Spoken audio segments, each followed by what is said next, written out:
پر بین لگانے کی باتیں ہو رہی ہے. آپ ایک جمہوری جماعت کو لیڈ کر رہے ہیں, کیا پیپلز پارٹی اس موو کی حمایت کرے گی ایک سیاسی جماعت کو؟ جہاں تک افغانستان کے سوال ہے وہاں ہمارا کنسرنس ہیں سیکیورٹی کے لحاظ سے, اور ان کو ایڈریس کرنے کے لیے ہم ان سے انگیج کر رہے ہیں, اور ہمارا پریفرنس ہوگا کہ ان کے ساتھ مل کے ہم ان مسئلے کے, ان دہشت گردی تنظیمیں کے مقابلہ کریں.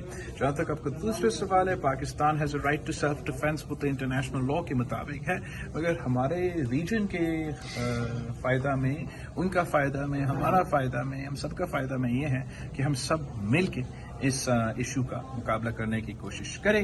جہاں تک پارٹیوں پہ پابندیاں ہیں, میں تو اصولی طور پہ کسی سیاسی جماعت پہ پابندیاں کا مخالفت تو کرتا ہوں, مگر اس سیاسی جماعت کو بھی سیاسی جماعت رہنے کا خواہش رکھنا پڑے گا.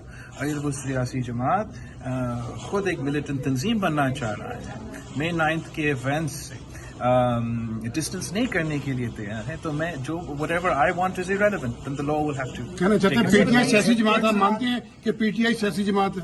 میں یہ مانتا ہوں کہ پی ٹی آئی میں یہ پوٹینشیل ہے کہ وہ سیاسی جماعت بنے. میں سمجھتا ہوں کہ جو مئی 9 کے ایکشنز تھے, جو ہمارا تاریخ میں ایسے نہیں ہوا. آپ سب تو کو کمانڈر ہاؤس اور جی ایچ کیو پہ تو فوکس ہوتا ہے, لیکن ہمارا ملٹری